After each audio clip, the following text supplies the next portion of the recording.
Welcome to the Facilitators Deep Dive Podcast, your podcast on your way to facilitation mastery. All right, so get ready because today we are doing a deep dive into leadership. Oh, what are you doing? Specifically for new leaders who are navigating this crazy globalized world that we live in. Yeah, it's a whole new ballgame out there. It is. We've got some great excerpts from this coaching book. It's specifically designed for newly appointed leaders. Okay. And it really does cover everything from like organizational dynamics to intercultural considerations and even the ethics of leadership. Oh, wow. So we're basically creating a cheat sheet to help new leaders avoid those classic fumbles. Like a roadmap to navigate those first-year hurdles. Exactly. And the book starts off Okay. by breaking down those traditional functions of management. Oh, yeah, planning, organization, personnel, leadership, and control. Yes. It all seems pretty obvious, but why is this so important for someone who's just stepping into a leadership role for the first time? Well, it might seem basic, but understanding these core functions, Yeah. it's like learning the alphabet of leadership. You need that foundation to build upon. And the book really highlights the leadership function Okay. as the key differentiator for new leaders. So it's not just about having a great plan. No. It's about actually leading people to make it happen. Precisely. You can have a killer strategy, but without strong leadership, it's just words on paper. It's the human element, right? Getting everyone on board and motivated. Exactly. And that's where the book's exploration of all the different leadership perspectives gets really interesting. Okay, so let's unpack some of those perspectives then. Sure. The book mentions Earle's idea of leadership as an intentional social influence attempt. Right. What does that even mean for someone in a leadership role? Well, it means you're not just barking orders. Yeah. Right? You're actually trying to motivate and guide people towards a shared goal. Okay. It's more like a subtle dance. You need to understand your team's needs and then kind of nudge them in the right direction. So it's about influence rather than just authority. Exactly. And that influence can play out in a lot of different ways, depending on the situation, Got it. which is where Fiedler's contingency model comes in. Okay. Yeah, the book mentions that this model focuses on how different situations call for different leadership approaches. Right. Can you give me an example of how that would actually work? Sure. So imagine you're leading a team and you're facing a crisis, Okay. like a high-pressure situation. Yeah. In that case, a more directive leadership style might be necessary. Yeah. Got to take charge. Take charge. But on the other hand, if you're working with a team of really experienced experts Okay. and you're working on a long-term project, well, then a more collaborative approach might be more effective. So it's about reading the room and adapting your style to fit the circumstances? Precisely. You got it. Okay. Now, the book also digs into Steinman and Schreyog's influence process model, Okay. which really gets into the nitty-gritty of the power dynamics Uh-huh. between leaders and their teams. Oh. And it highlights how leadership is really all about influencing behavior, Okay. whether that's through rewards or sanctions or even just your own personal charisma. It's like a constant chess game. Oh, that's a great analogy. You're always thinking a few moves ahead. Exactly. The book also talks about the leader-member exchange model, or LMX for short. LMX. Okay. And this model focuses on those individual relationships that you build Okay. with each team member. With each one. Yeah, the idea is that you don't treat every single person on your team exactly the same. Oh, that makes sense. You tailor your interactions based on their strengths, their motivations, even their personalities. So you're not just leading a team, you're actually building a whole web of individual connections. Exactly. You got it. And that brings us to a pretty fascinating concept. Leadership as an identity phenomenon. Okay, now I'm intrigued. Tell me more about this. All right, so think of it this way. How you see yourself as a leader and how other people see you. Yeah. That plays a huge role in how effective you'll be as a leader. Oh, interesting. It's this dynamic interplay, between your self-perception and the perceptions of everyone around you. So even if you think you're a certain type of leader, like really supportive, Right. if your team doesn't see you that way, your actions might not have the effect that you're hoping for. Exactly. It's about walking the walk and talking the talk. Right. You have to be congruent. Yes. And the book highlights how this idea of identity, it's shifted. It's not this fixed thing you're born with. Right. It's shaped by all of your interactions, the social context, even just the expectations that other people have of you. It's almost like you're co-creating your leadership identity with the people you're leading. Precisely. Mm-hmm. And that brings us to another key element that the book explores, Organizational culture. Okay, so we're moving from the individual level now to the organizational level. We are. How important is it for a new leader to understand the culture of the organization that they're stepping into? Oh, it's crucial. Absolutely crucial. You know, every organization, whether it's a business, a government agency, or a nonprofit, they all have their own unique set of norms and values and ways of doing things. It's like you have to learn the unspoken rules of the game. Exactly. Yep. And the book really emphasizes how different organizational types will have very different cultures. Okay, give me an example. So like a fast-paced tech startup is going to have a totally different vibe than a traditional manufacturing company, right? Totally. So a leader who thrives in one might really struggle in the other. You got it. And that means you need to adapt your leadership style. To fit the culture. To fit the culture, exactly. Right. And that includes understanding the organizational structure. Oh. The book walks through all those different types of structures, you know, from the really hierarchical line organizations to the more flexible matrix organizations. The matrix structure where people report to multiple bosses? Yes. That sounds like it could get really messy. It can be. And that's why it's so important to really grasp the strengths and weaknesses of each structure. Okay. And the book also points out that you can't just focus on the formal structures, the org chart. Right. You also have to pay attention to the informal structures. What do you mean by that?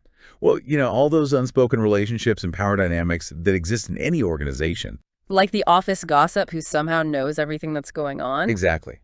Those informal networks, they could be just as powerful as the formal ones. Wow. And a savvy leader knows how to navigate both.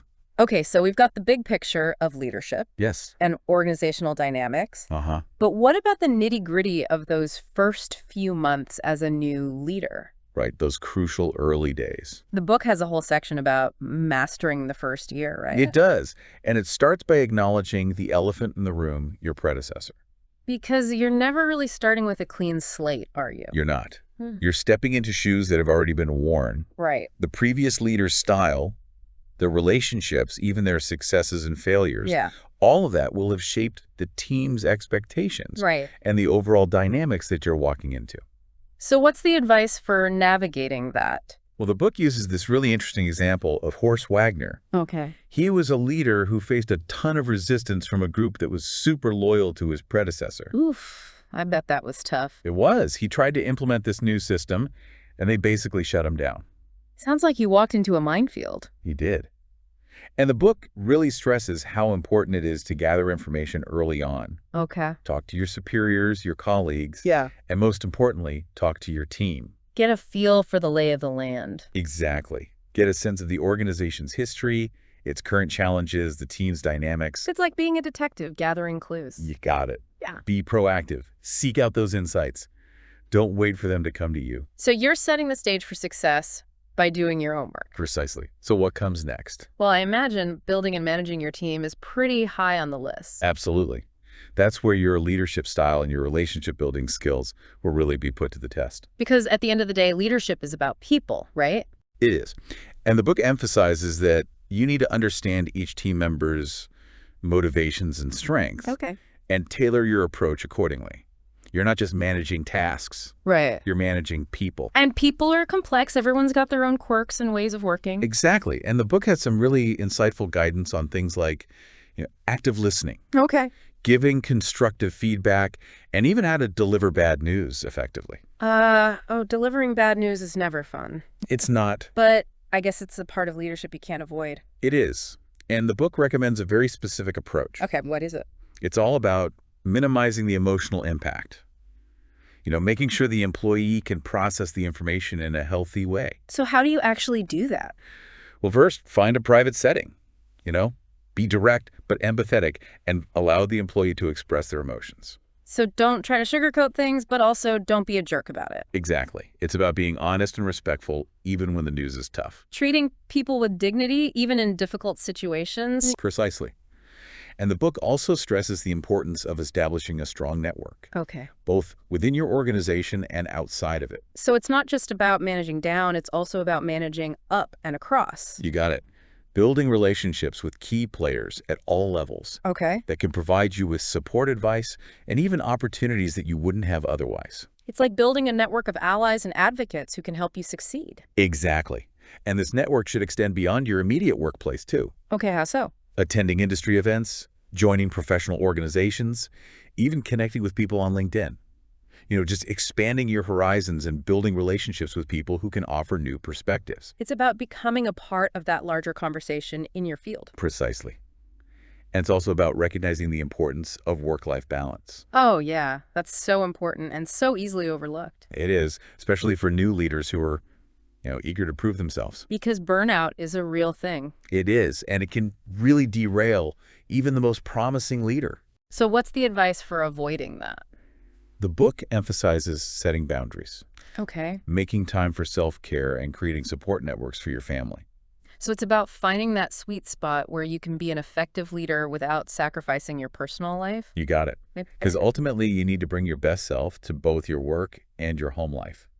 That's a great point. And that actually brings us to a crucial aspect of leadership in today's world, navigating a globalized context. Right, navigating a globalized world. Yeah, it feels like no matter what field you're in, you're practically guaranteed to be working with people from all sorts of different backgrounds. It's true. It's the reality of our globalized world, and it's a good thing to bring so much to the table. But it also means that leaders need a very specific skill set. Okay. Intercultural competence. Intercultural competence. Yeah, the book mentions that, and I feel like it's a term I hear tossed around a lot. Yeah. But can you remind me what that actually looks like in practice? Sure. Well, it's about more than just tolerating differences, It's about really understanding and respecting those differences. Okay. Not just in terms of what people say, but also how they say it, Yeah. Their communication styles, their values, even how they approach problem solving. So it's much deeper than just knowing how to say hello in 5 different languages? Way deeper. You got it. Yeah. The book gives this example of a leader who was really struggling. Okay. Because one of his employees was hesitant to travel to Vladivostok for work. Vladivostok. Yeah, and it wasn't because of anything practical like visas or logistics or anything like that. Oh, wow. It was just that the culture felt so unfamiliar to him. Yeah, I can totally relate to that feeling of apprehension when you're stepping into a completely different cultural context. Absolutely. It's natural to feel that way. So what's a leader to do? Right. So what's the advice? How do you help your team handle that? Well, I think it starts by acknowledging that discomfort. Mm-hmm. Don't dismiss those anxieties. Instead, offer support and resources to help your team prepare. What kind of resources? Well, it could be cultural sensitivity training, Yeah. maybe connecting them with someone who's lived in that region, or even just being open to discussing their concerns. So create a safe space for people to learn and adapt. Exactly. And a really useful tool for navigating these kinds of differences is Hofstede's Cultural Dimensions framework. Oh, yeah. I remember learning about those dimensions back in school. Uh-huh. Power distance, individualism versus collectivism, all that. But I have to admit, it felt very theoretical. Sure. How can a leader actually use this in their day-to-day work? Okay, well, let's take power distance as an example. In a culture with high power distance, like you see in many Asian countries, Okay. challenging your boss directly, Yeah. that might be seen as super disrespectful. Okay. So as a leader, you need to be aware of that dynamic and maybe create opportunities for feedback that feel more culturally appropriate. Oh, that's interesting. Yeah, things like anonymous surveys or maybe one-on-one meetings where you explicitly encourage people to speak their minds. So you're adjusting your leadership style based on those cultural nuances. Exactly. Okay, what about individualism versus collectivism? How would that play out? Okay, so imagine you're leading a team with people from both individualistic and collectivist cultures. Okay. Yeah, that's a pretty common scenario these days. It is. And recognizing those differences can be key to managing conflict. Sure. Someone from a more individualistic culture might be totally comfortable voicing their disagreements directly, Right. while someone from a more collectivist culture might prefer to address conflict indirectly, maybe even through a third party. So as a leader, you need to be really attuned to those different communication styles and be able to sort of mediate effectively. You got it. It's about creating a team culture where everyone feels comfortable and respected, even if they express themselves differently. That makes sense. It's a great goal to strive for. It is. But I also wonder if there's a risk here, Yeah. like a risk of oversimplifying cultures or making assumptions about individuals based on these dimensions. It's a valid concern. And the book really emphasizes that these dimensions are just a starting point. Yeah, they're tools for understanding broad cultural trends, not ironclad rules for interacting with every single person. So use them as a guide, but also be open to individual variations. Precisely. Ultimately, intercultural competence comes down to curiosity, empathy, and a willingness to learn from people who are different from you. I love that. Okay, so we've covered a lot of ground on navigating a globalized context. We have. The book also has a whole chapter on the ethical considerations of leadership, Right. which feels especially relevant these days, Right. where every move a leader makes is under a microscope. It's true. It's not just about avoiding scandal, though. Right. It's about building trust, both within your team and with the wider world. That's a great point. Yeah. The book talks about this tension between shareholder value, which is all about prioritizing profits for the company owners, Right. versus stakeholder value, which considers a broader group of people who are impacted by the company's actions. So employees, customers, even the community. Exactly. It's about finding that balance between making money and doing right by everyone involved. And that can't always be easy. It's not. The book mentions the example of Shell's operations in Nigeria. Oh, yeah. Where they've been accused of environmental damage and human rights abuses. Really complex issues. They are. Really complex situations with no easy answers. But they highlight how crucial ethical leadership is. It's about asking those tough questions, considering the long-term consequences, and being willing to make hard choices, even if they're not the most profitable in the short term. You got it. It also means having really strong ethical decision-making processes. So what does that look like? Well, the book talks about gathering information, consulting with others, considering different perspectives, and being transparent about how you reached your decision. Transparency feels especially important these days, with information traveling so fast. It is. Right. And it's not just about communicating your decisions clearly. It's also about being open to feedback and being willing to course correct if necessary. So it's an ongoing process of evaluation and adjustment. Exactly. The book even talks about the role of an ethics officer. I've heard that term, but I'm honestly not sure what an ethics officer actually does. Okay, well, think of them as the ethical compass of the organization. Okay. They develop ethics policies, they provide training, and they even investigate potential violations. So they're like the guardians of the company's values. That's a great way to put it. They played a crucial role in creating that culture of ethical behavior and holding everyone accountable. Even the leaders. Especially the leaders. All of this makes me think about those specific challenges that new leaders face. Yeah. Coming into a new role, maybe even a new organization, there's so much to learn. So much to navigate. It's a lot. Yeah. And the book acknowledges those challenges and offers some really practical advice for those first few months. Okay, like what? Well, it starts by reminding you that you're always stepping into a situation that's been shaped by your predecessor. You're inheriting their legacy. Exactly. For better or for worse. The book shares a story about Marianne Furman. Okay. She was a new principal who faced a lot of resistance from teachers who were really loyal to the previous principal. Oh, I bet that was tough. It was. Yeah. And she didn't take the time to really understand those dynamics. Okay. And it created a lot of unnecessary conflict. So what's the takeaway for new leaders? How can you avoid those kinds of pitfalls?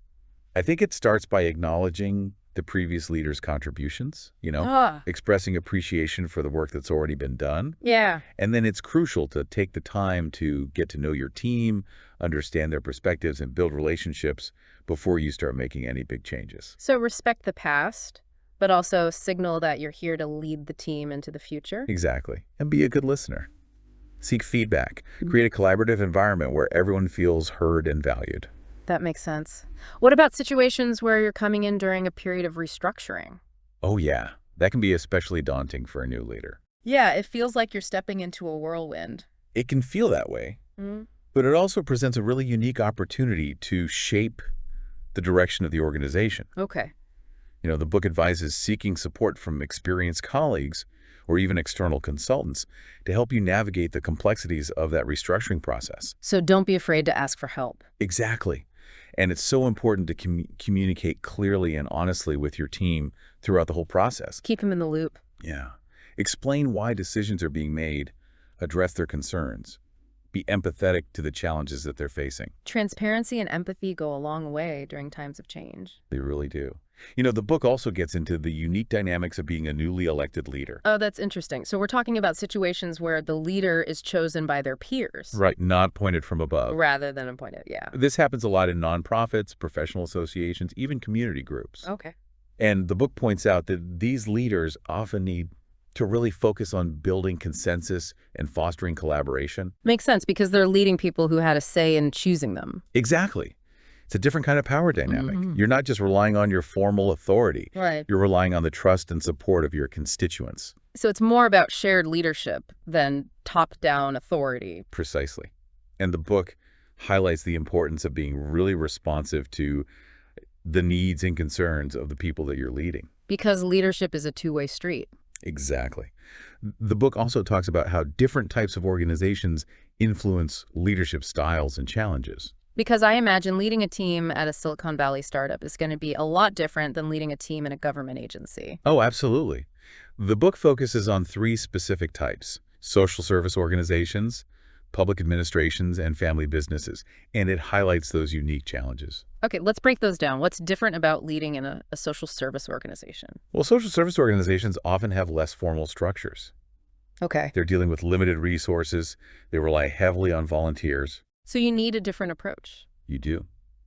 Leadership in these settings requires a ton of resourcefulness, empathy, and a deep commitment to the organization's mission. It's leading with your heart as much as your head. You got it. And then you have public administrations, which tend to be much more bureaucratic and hierarchical. So navigating all that red tape and managing all those different stakeholders. That's key. Leaders in those settings need to be skilled at building relationships, understanding how the system works, and really advocating for their team's needs. Patience and persistence seem like must-haves. Absolutely. And then there are family businesses, which bring a whole other layer of complexity. Because now you're not just dealing with business issues. Right. You're also dealing with family dynamics. Exactly. The book highlights the challenges of balancing business goals with family relationships. Right. Figuring out succession planning and managing potential conflicts of interest. It sounds like emotional intelligence is non-negotiable in those situations. Absolutely. And the book emphasizes the importance of open communication, setting clear boundaries, and even seeking outside guidance when you need it. So sometimes you need an objective perspective to help navigate all those complex family dynamics. Sometimes you do. Okay, so we've talked about the big picture of leadership, but let's zoom in a little bit on the practicalities of building and managing a team. Yeah. What are some of the key takeaways from the book in this area? Yeah, because at the end of the day, leadership is about working with and through people. You got it. And the book emphasizes how important those early interactions are with your team members. Oh, yeah. First impressions matter. They do. You want to project confidence and competence, of course, but also show genuine interest in your team and create a positive, supportive work environment. Set the tone for a healthy team culture right from the start. Exactly. The book recommends scheduling individual meetings with each team member, Okay. just to get to know them better, learn about their roles, their aspirations, and to set clear expectations. Build those connections and open those lines of communication right away. Precisely. And that leads us to another really important area: communication. The book offers some practical guidance on how to have effective conversations with your team. Everything from performance reviews to addressing conflict. I'm always looking for tips on how to improve my communication skills. What are some of the key takeaways here? Well, active listening is huge, Active listening. It's not just about hearing what people are saying. It's about really understanding them, asking clarifying questions, and responding in a way that shows you care. So it's creating a dialogue, not just delivering a monologue. Exactly. And the book also advises against interrupting people, jumping to conclusions, or offering unsolicited advice. Give people the space to share their thoughts without feeling judged. Exactly. The book even has a step-by-step guide for how to deliver bad news effectively. Oh man, nobody likes delivering bad news, but it's a skill every leader needs. It is. And the book's approach is all about minimizing that emotional impact, maintaining control of the situation, and helping the employee process everything. Okay, so what are the steps? Well, first, you have to prepare yourself emotionally. Okay. Go into the conversation calm and collected. Then choose a private setting where you won't be interrupted. Okay. Deliver the news directly and clearly, using simple language. So no beating around the bush. Exactly. Allow the employee to express their emotions without interrupting or judging them. Let them have their moment. Right. Provide context and explain the reasons behind the decision. So it's not just about the what, it's also about the why. Exactly. And then offer support and resources. Let them know you're there for them and that you want to help them through this. It's about showing empathy even when you're the bearer of bad news. Exactly. And don't forget to follow up with them later, Okay. See how they're doing and offer more support if they need it. Go the extra mile. Exactly. Okay, now let's shift gears and talk about networking. Okay, networking. It feels like it often gets a bad rap, you It know, does. but the book really emphasizes how important it is for leaders. It's all about building genuine relationships with people who can provide support, advice, and opportunities. So it's not just about collecting business cards at No, events. no, no. It's about building a community of people who can help you grow as a leader. And it starts with being strategic about it, right? It does. You have to identify the key people that you need to connect with, both within your organization and within your industry. So mentors, sponsors, colleagues, industry experts. Yes, people who can really make a difference in your journey. So have a plan. Hmm. Be intentional about who you're connecting with. Exactly. And it's important to remember that networking is a two-way street. What do you mean? It's not just about what you can get from other people. Okay. It's about what you can offer them as well. So share your own knowledge, make introductions for them. Exactly. Create that network of reciprocity. Okay, I like that. So what are some practical tips for building those connections? Well, it starts with just being approachable and engaging with people, you know? So smile, make eye contact, show genuine interest. Exactly. Yeah. Attend industry events, join professional organizations, connect with people on social media. Put yourself out there. Put yourself out there, got it. Yeah. What about after you've met someone? Following up is crucial. So don't just shake hands and forget about them. No. Stay in touch. Nurture those relationships. So send an email, connect on LinkedIn, maybe even schedule a coffee chat. Yeah, exactly. Turn those initial encounters into real connections. So it sounds like you're saying that networking is not just a one-time thing. It's not. It's an ongoing process. Yeah. The book even suggests that you should view it as an investment. Okay. You're investing in your own growth and development. That's a great way to look at it. And it's about building those relationships over time, not just reaching out when you need a favor. Precisely. And be authentic, Yeah, be yourself. Be yourself. People can spot a phony from a mile away. They can. And it's so much more effective to be genuine and let your personality shine through. Exactly. Connect with people on a human level, not just a professional level. Love that. Okay, so the book also talks about super connectors. Oh, yes, super connectors. Who are they? Okay, so super connectors are those people who are just exceptionally well connected. Okay. They have a knack for bringing people together. So they're like the social butterflies of the professional world. In a way, they're often people who work in fields like public relations, event planning, or even journalism. Okay, so how do super connectors fit into the whole networking thing? Well, the book suggests that connecting with super connectors can be a really great way to expand your network quickly. Because they already know everyone. They do. They have these huge networks of contacts that they can potentially introduce you to. So they're like hubs in a network. That's a great way to put it. Connecting you to this whole wider circle of people. Exactly. Okay, so how do you find these super connectors? Do they have a secret handshake or something? No secret handshake. But there are some ways to spot them. Okay. They're often the ones who seem to know everyone at an event. They're constantly introducing people to each other. Right. And they genuinely enjoy making those connections. They're like the social glue of the professional world. Exactly. And the book stresses that you should approach super connectors with a genuine interest in building a relationship. Not just using them to get ahead. Right. Be respectful of their time. Offer value in return. So it goes back to that idea of building mutually beneficial relationships. Exactly. The book also reminds us that networking isn't just about connecting with people who are above you on the ladder. That's an interesting point. So who else should we be focusing on? Well, it's also about building relationships with your peers, your team members, even people who are just starting out in their careers. Because you never know where your next opportunity or collaboration might come from. Exactly. And building relationships with people who are below you in the hierarchy. Yeah. That can be incredibly valuable. They often have unique insights that you might not have otherwise. It's about recognizing the value in every connection, no matter where they are in the organization. Precisely. And it's also about creating a culture of mentorship and support within your team. Oh, yeah, it's so important. Mentorship can be so powerful. It can. For both the mentor and the mentee.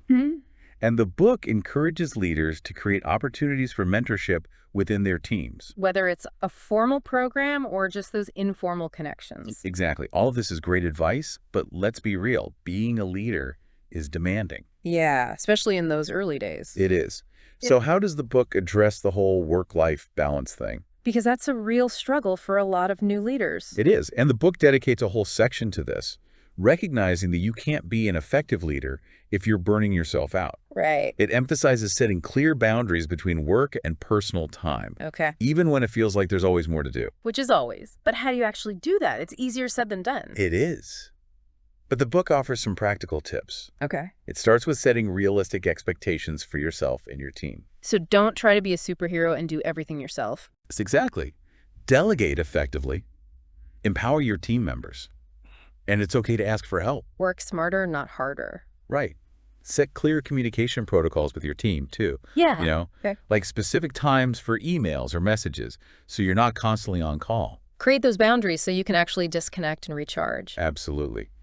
The book also talks about involving your family in the process. Because becoming a leader doesn't just impact you. It impacts everyone around you. Right. It's a big adjustment for families. It is. So have those conversations. Be honest about your new role and the time commitment, and work together to create that balance. Teamwork makes the dream work. It does. At work and at home. Also build those support networks outside of your family, too. Like friends, neighbors. Exactly. People who can help out with childcare or errands. It takes a village. It really does. Yes. And don't forget about self-care. Oh, this is where I struggle. It feels selfish to prioritize my own needs when there's so much to do. But self-care isn't selfish. It's essential. You have to incorporate it into your routine, even if it's just a few minutes of meditation or a walk in nature. Schedule it in like an important meeting. Exactly. And regularly take some time to reflect on your values and your priorities. Yeah, it's so easy to get caught up in the day-to-day and lose sight of the big picture. It is. So take the time to ask yourself, what's truly important to me? What kind of leader do I want to be? Those questions really help to keep you grounded. They do. And remember, leadership is a journey, not a destination. It's about continuous learning and growth. Exactly. There's no one right way to do it. Be open to trying different leadership styles, seeking feedback, and constantly evolving. So much of what we've been discussing ties back to this idea of globalization. It does, doesn't it? The world is more interconnected and complex than ever, which presents a whole new set of challenges and opportunities for leaders. The book really drives that point home. Globalization has created this incredible diversity in the workforce. It's increased competition, and it's made ethical leadership more important than ever. So leading in a globalized world requires a global mindset. Exactly. It's about understanding and respecting different cultures, being able to collaborate across borders, and thinking strategically about the global impact of your decisions. It's a bigger stage with higher stakes. It is. But the book encourages leaders to embrace those challenges, to see them as opportunities for growth, and to constantly learn and adapt to this ever-changing world. So we've covered a lot today. We have. Before we wrap up, I'd love to get your overall thoughts on the book's message. What's the one thing you hope our listeners take away from this deep dive? That's a good question. I think the most important message is that there's no one right way to be a leader. Yeah. It's about finding your own authentic style, leveraging your strengths, and building genuine connections with your team. Be yourself, but the best version of yourself. Exactly. And recognize that it's a journey. You're always learning and growing. It's not about having all the answers. It's about asking the right questions and being open to feedback. You got it. And it's about leading with integrity, making a positive impact, and leaving things better than you found them. I love that.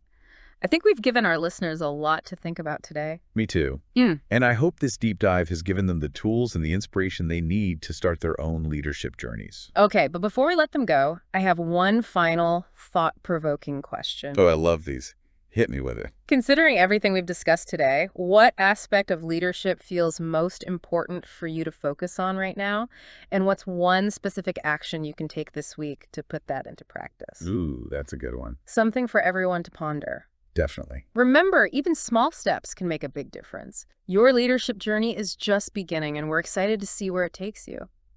It's interesting to think about how much the idea of leadership has actually changed. Oh, yeah. Even just in the last few years. It really has, hasn't it? We've come a long way from that old image of the boss, just barking orders from their corner office. Right. Now it feels like it's so much more about building relationships and understanding different cultures, and even prioritizing things like empathy and work-life balance. It's almost like leadership has become more human. Exactly. And that makes it feel so much more accessible. Yeah. Even for people who maybe wouldn't have considered themselves the leader type before. I think that's such an important point for new leaders to hear, Yeah. You don't have to fit into that preconceived mold. It's a stereotype. Yeah, you don't have to be the loudest person in the room, right, or the one with all the answers. So for someone who's just starting out on their leadership journey, what are some practical things they can focus on to develop their skills and their confidence? Well, I think self-awareness is huge. Self-awareness, so really understanding your strengths and your weaknesses. Yeah. How you come across to others, even what motivates you personally. Right. And a big part of that is being open to feedback. Okay. And not just from, people above you, but from your peers, your team members too. Yeah, 360 feedback. Exactly. It's about being willing to learn and grow, even when it's a little uncomfortable. Right. Get outside that comfort zone. Yeah. The other thing I'd say is building strong relationships. Okay. Not just with your team, but across the organization. And even outside of work, too. So build your network. Exactly. Leadership's not a solo sport. Yeah. It's about creating that network of support and collaboration. And shared learning. Yes. Okay. And last but not least. I think it's so important for new leaders to just stay true to themselves. Be authentic. Be authentic. Lead with integrity. Don't try to be someone you're not. Because people can tell. They can. Yeah. And it's so much more effective when you're genuine. Yeah. It builds trust. It does. Well, I feel like we've covered so much in this deep dive. Me too. I feel like I've gained a whole new toolkit for how to approach leadership. Yeah, it's been great. We've explored those big picture concepts, but also those nitty-gritty day-to-day challenges. This has been so valuable for our listeners. I hope so. Especially as they're stepping into their new leadership roles. Yeah, I hope it's given them a sense of excitement and possibility for this next chapter. And a reminder that leadership is a journey, It is a journey. It's not a destination. Not at all. There's always more to learn and more to grow. Always. Well, thanks for joining us today for this deep dive into the world of leadership. We'll be back soon with another episode exploring a new topic. Can't wait. And diving deep into the insights that matter most to you. Until then, keep learning, keep growing, and keep leading. See you next time.